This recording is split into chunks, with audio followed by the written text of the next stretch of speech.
Once again, I would like to thank a heartfelt gratitude and honor sa akong mga kaubanan, mga alagad ni Kristo. Wala akong kailas sa mga pastors nila.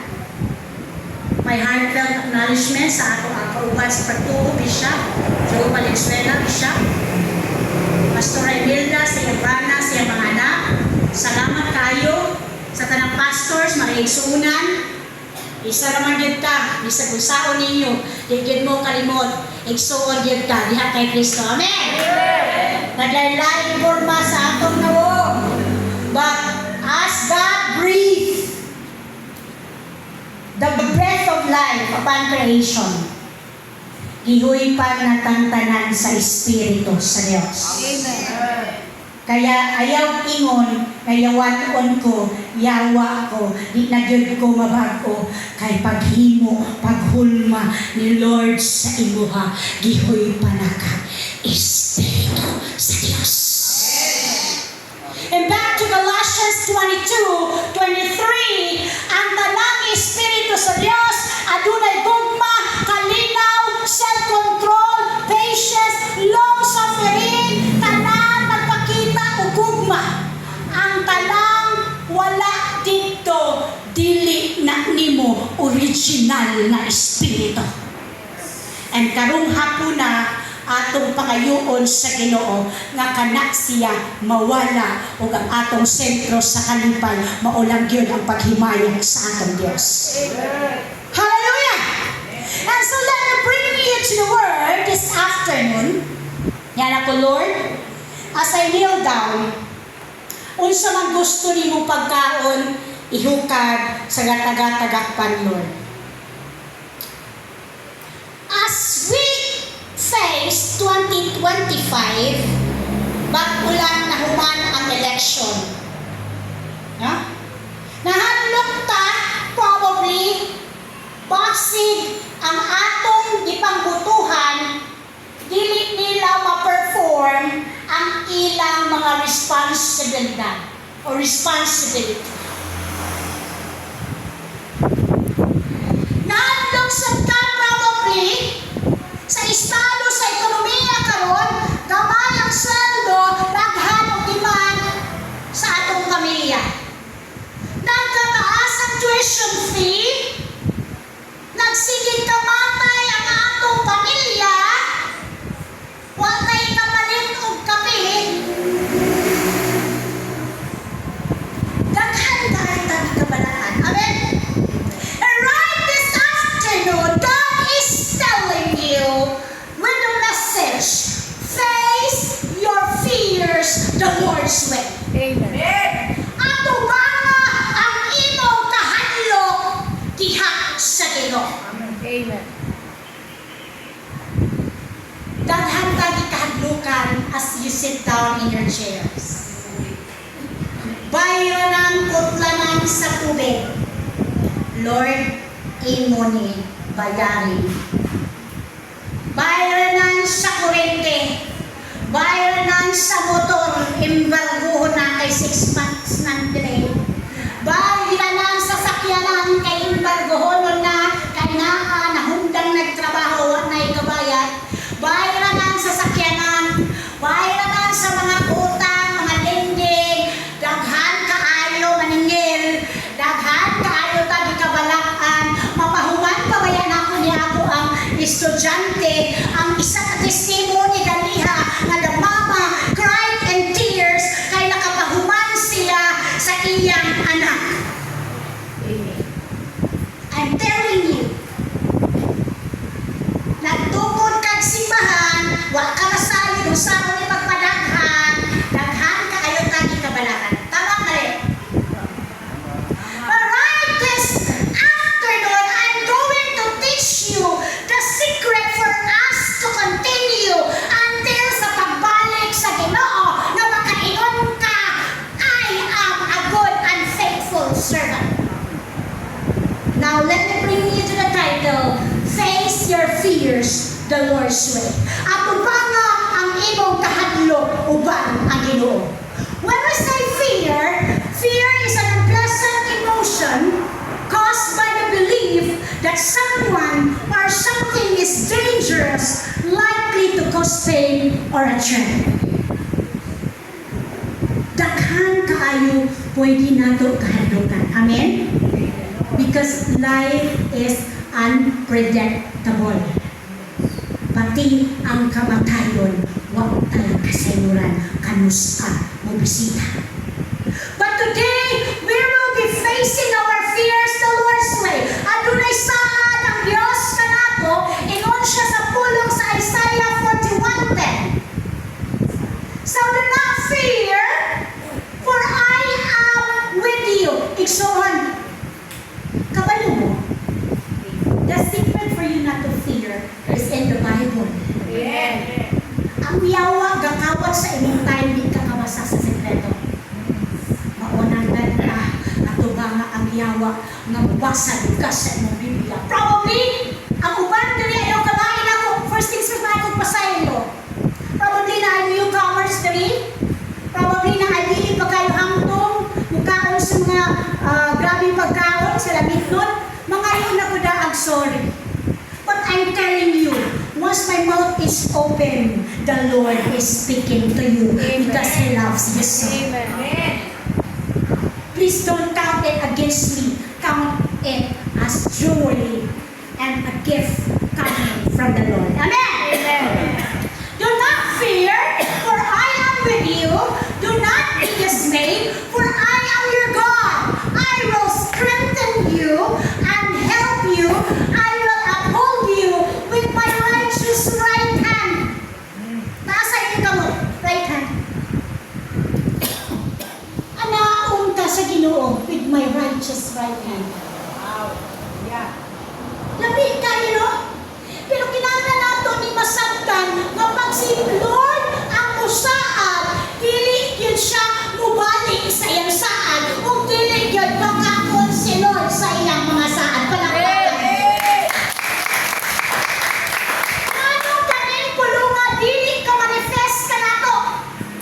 Kay ang yawa usulsol. The thief comes to kill, steal, and destroy. Patingon ang pulong sa Ginoo sa Episo 4:27, ayaw hatagi higayon ang yawa. Amen. Yeah. Ang yawa ug lantada ug tanang problema, and excuse me for the word, para magpakamatay ka o mag-suicide ka, kay wala na kay solusyon sa iyong problema, bakak na sa yawa.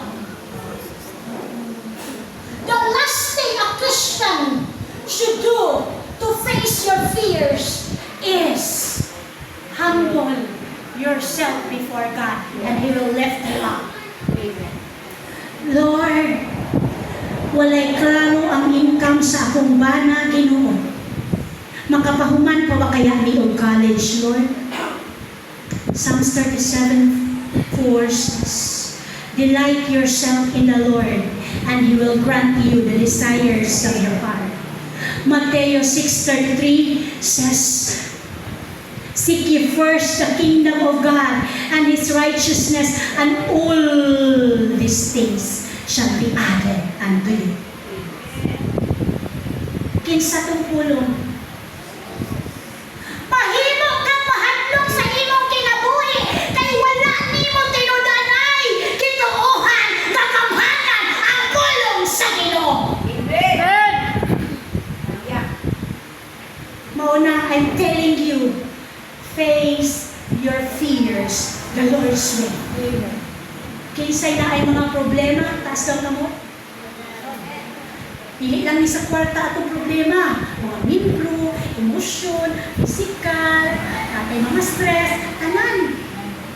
We are not excused daily, 24/7. Og sa lang ko istoryahan, pwede ta makasala tao, taon 24/7 pwede ta makasala. Makasala ang tao sa buhat, sa pulong, sa hunahuna, sa wala pagbuhat sa angay buhaton. Maunang kinahanglan ta wala ang Kristo nga gituuhan para madawat ta sa amahan dito sa langit. Palakpakan sa Lord. Hallelujah! Ang kanang atong gikahadlukan karon mga igsoon. Instead na iduol na kog tawo duol ang Ginoo. Amen. Instead, imanitis nimo ang problema sa simbahan, sa imong suon, sa imong inahan, sa imong mga parente, unhisan istorya ang Ginoo. Kay kung ang Ginoo ang unang makadungog, kalinaw ang musangkot. Amen. Pero tao ang unang makadungog, labi nagdili pa gyud Kristohanon, away ang kadungan. Face your fears the Lord's way. Lord, uban ka aning akong mga bills sa eskwelahan sa akong mga anak. Lord, hapit na ang enrollment, kauban ka ani Lord.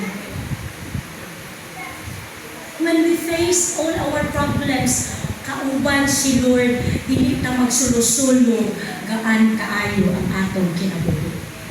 The reason why I'm telling this, because this woman in front of you is pampered with a lot of trials and pain, heartache, tanan sa kinabuhi. But I surrendered everything to the Lord. And I said, imuhan ako Lord, mahalat unsay imong pagbuhat sa ako. Gamitan ako mightily for your glory. Kung tanaw ni mo, dili na ko mapuslan, patiyan ako Lord. Ay, ingon na ako sa Ginoo, Lord, just like Moises, kung patiyon lang ko ni mo, Lord, ayaw intawon ko ibutang sa sitwasyon na nagpakasala. Kung patiyon lang ko ni mo, Lord, susama kay Moises, pahibaw ka intawon ko para makaandam ko gwapong lubong o lamig ng mga kape sa maten sa akong patay. Hello? Amen. You cannot preach that if you don't face your fears, the Lord says. Amen? Amen. Death is very simple to understand if your life is already surrendered to the Lord. Amen. Lord, wala na ni. Gani, kapaabot lang ko gano'n sa kababalik. Amen? Ang atuwa lang, irog, jutay, irog, hangtod mo balik si Lord. Amen? Amen. And that's why you need to face your fears, the Lord said. Kung hitay mong katapat, ina siya, face your fears, the Lord said. Kanya mo anak daw na siya dayon, Pastora, ang akong ikadlukan kutlanan o kurintim niya, istorya Ginoo, ikaw daw akong duulan. Atay na. Face your fears, the Lord's way. Unsa ang atong buhaton if tanang problema kamatay mo pamilya Kristohanon mamunsa na tinungtanan napakasanay ihinag pa sa buhay unsa mo buhaton Kristohanon ingon sa iyahang telephone number ni Lord sa atuwa Jeremiah 33:3 call to me and I will answer you and show you great and mighty things which you know not. Tawagon lang daw nato si Lord. Amen. Osbon ko pagingon, tawagon lang daw nato si Lord. Amen. Ayaw, kung naiaway sa ato ang mga Kristohanon, ayaw adto dahil barangay, kay basig non-Christian si barangay captain. Ang naghusay, dili Christian, adto sa mo sa inyo ang mga pastor sa simbahan. Ana si Bishop, anda walaga na tinudanan. Amen! Adula si pastora, ang banan ni pastora, yung mga anak sa Ginoo, andam maghatag og mga counseling. Amen! We need to make sure that every decision that we are going to make is connected to the Lord's way. Because once it is connected, ang kahadlok walay kahong. Amen. Amen? Kaya naman, surrender na ko, Lord. Bahala na ka. Imo, kaya 4 years pa lang, na ako'y tulungan si Mandia lumala. Pagpo pa ko na nalagad, ikaw, pag nabutin ako dito kung sa Misaoy, why bro? Ang membro na mo, ang amo ang manufacturer sa Lupay Section, ang iyang asawa nga nabantay sa tindahan sa balay, ang anak ni Pastor, as Pastor Neil, kabilang mo doon, iyang anak. Oh, gusto ba dito magpatulong sila? Sige. But,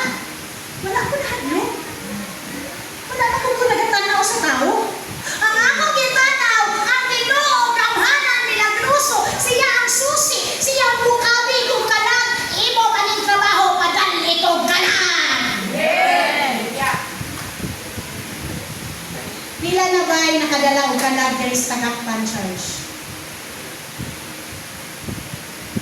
Basi dili ta kadala kay pati pagbuhi sa Biblia mahadlok ta. Pati pagbuhi sa John 3:16 sa Matthew 6:33 mahadlok ta. Hello. Basi pag daghanan Katoliko mahadlok ta kay ikaw na Christian. Hello. God is telling us, face your fears, the Lord. Ipahayag ang himaya sa Ginoo. Ikaw ang gamiton sa Ginoo. Hallelujah! Let me continue to the word.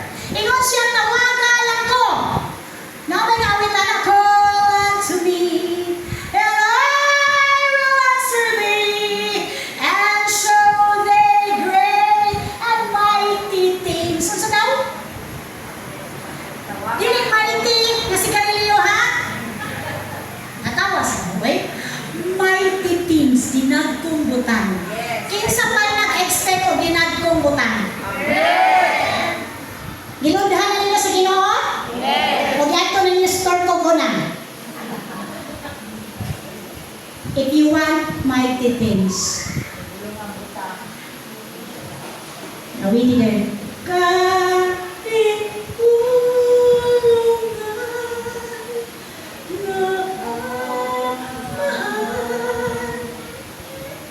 Amen? Amen. When you humble down before God the Lord, maong na kay Ginoo, kay ang tanang imposible o milagro, siya ang author ni anak. Amen. Nahimo kang stressful o mahadlokon na Kristohano, kay imo naging suluhod o ako paron. Beginning today, I challenge you, ang reason na ikaistisan nimo, imong anak naguyab-uyab na, nag-hi-hi na sa Facebook, na anay mga uyab-uyab, ang imong asawa, ang imong bana, nag-problema na ka, nag-uyab na kagpangayag, ang mahimong solusyon. Lulhi sa butang kung ayaw punong hangtod dili katubagon sa Ginoo. Kinsa na may pinakakubalag tuhod dire. Nausa na ako kung tuhod. Kapit-kapit na niya. Ang ligon na Kristohanon, hawod mo dangoy mo, muhila kumuluhod sa Ginoo. O ang waka mo na practice, so di na. Kung sa di pa kayo ninyo sa Ginoo, so di na. You face your fears, the Lord's way. Kasi dahil makapangandoy, kasi kilig na makabuot. Pero I'm telling you, ang tanan ni mo ang gipangayo, pwede 3 months, 4 months ihatag sa Ginoo. January 1, as a testimony, dito sa among prayer room, nagluhod ko, instead na mag-New Year celebration na party-party ang mga family, prayer and fasting ang gisugat sa 2025. Na kung Lord, nadaot ang pajero, I need sakyanan para sa ministry. Di-fastingan ako. Lord, wala kong kabalo, ano saan mo ihatag, but I need it as soon as possible. Gilunhan, hilakan ako sa Ginoo. I'm telling you, wala kong kabalo. Milagro sa Ginoo, kaya ang daughter na nagtrabaho sa Thailand, nagpadala ng 200,000, naka-down payment, naka-advance payment kami sa sakyanan. 3 months after that, I face my fears, the Lord said. Maunang, ngayon sila, daghan ng problema sa ministry, ako nagkatawa. Ano ba? Wala na ba? Anong problema akong kuman? Natuwa may kumhanan. Wala ba yun? Ngayon sila, kalipayong permitis, pastuhan at tuwas na daghan ng milyones. Excuse me? Pinailang pangayo ko, tanaw niyang mahimaya siya, magawas ang milyones. Magawas ang thousands, di tansan. Kay God knows when you need it the most. Palakpakin sa Lord. Hallelujah! Dili sa niya ihatag para marisod 90% profit na mag 100. Amen!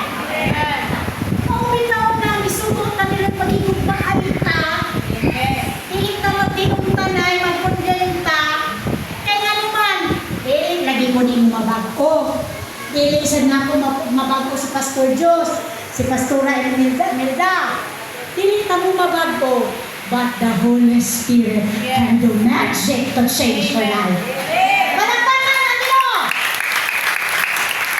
Now, there were like three great men in the Bible. Let us talk about the life of Shadrach, Meshach, and Abednego on how they faced their fears the Lord's way. When Shadrach, Meshach, and Abednego obeyed the Lord, gigapos sila, and they were thrown into the 70 times after na kalayo.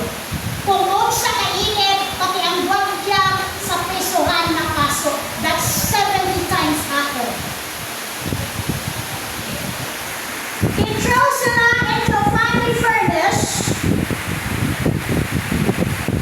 Nakabalo sila, may nanangon sila. But look at them, wala sila nahadlok. Kaya nga naman. Kabalo sila, naluwason sila sa Ginoo. Church, if you know that you are obedient to the Lord, you are trying to do all your effort and best to glorify and praise the Lord in your life, you have the right and power to ask the Lord for big things.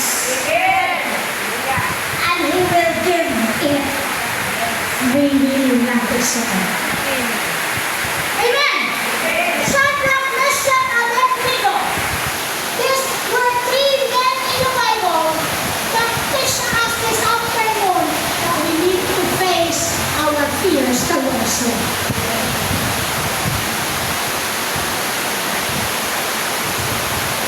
Daniel 3:16-18 said, Shadrach, Meshach, and Abednego replied to him, King Nebuchadnezzar, we do not need to defend ourselves before you in this matter.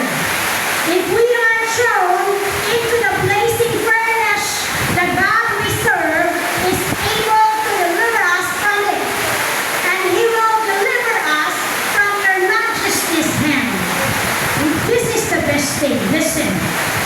But even if He does not, we want you to know, Your Majesty, that we will not serve your gods or worship the image of gold you have set us.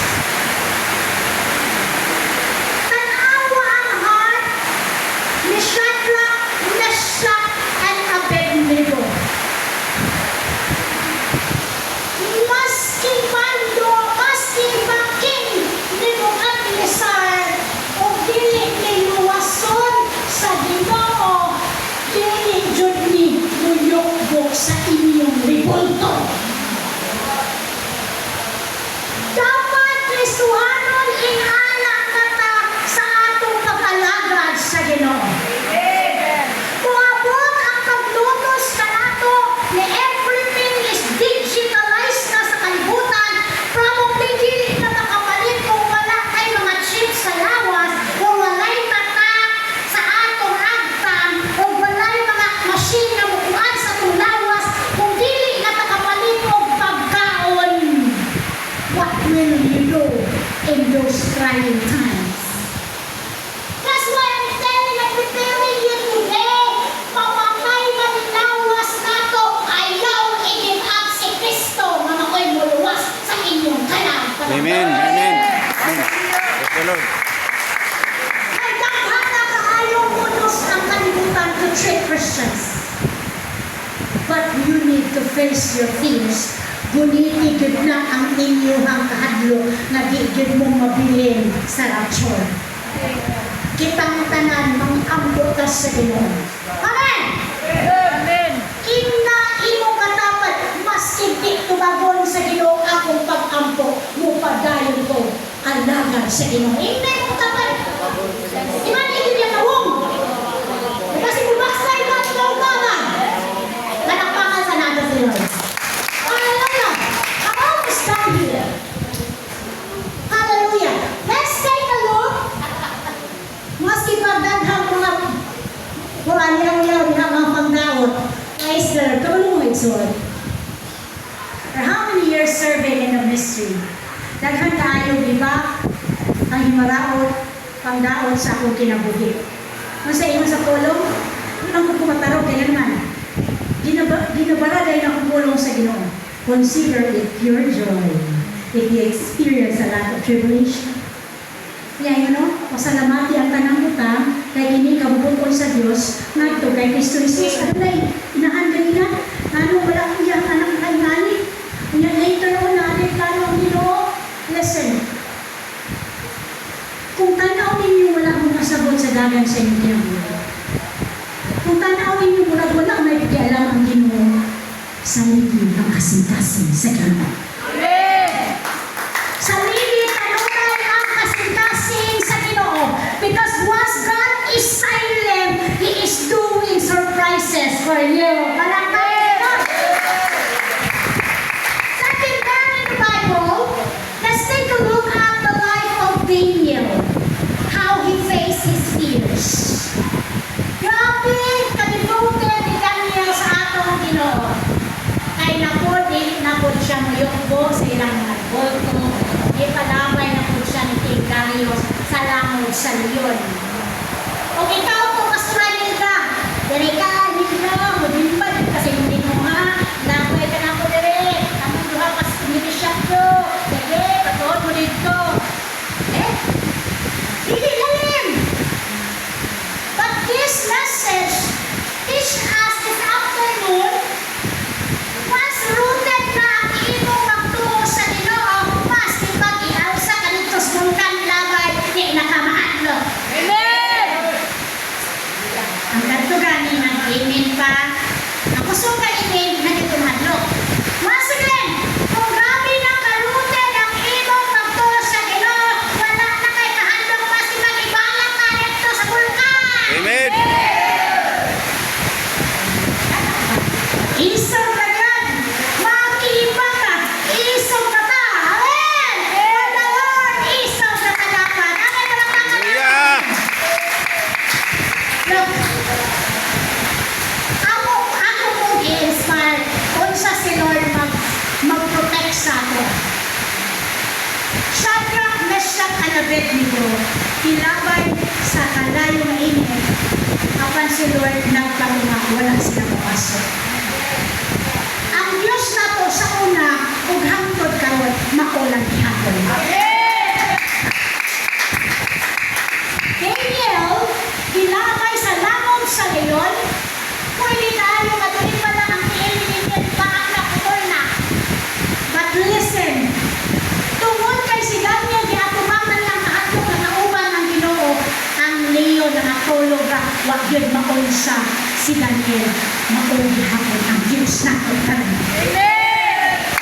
Wala siya sa ang Diyos, wala'y katausa. Ipalang yun ang mag-usap-usap. Amen? Usahay magbugit-bugit, magyaw-yaw-yaw-yaw, magluod-luod, ay dinakuoy, simba, at ituoy, pinaigo, uswani yung pastora, abinay ko sa pastora Joyno, grabe kayo sakit, kaya mo igo. Palangga ka sa Ginoo kung maigo ka sa pulong sa Ginoo. Kaya kung dilit pa, dilit ko bubuhi sa ang Lord o pulong para kayo. I'm expecting sukod ugma dili nakakalawan na Kristohanon. Hindi na imong katapad, sukod ugma dili nakakalawan na Kristohanon. Amen. Daniel 6:22. My God sent His angel and shut the lion's mouth, so that they have not hurt me, because I was found innocent before Him, and also, O King, I have done no wrong before you. Ang key karon, para dili jud ka mahadlok sa unsang pagsulay sa atong kinabuhi is pure ba ang atong kasing-kasing. Kaya ingon sa Mateo, blessed are the pure in heart,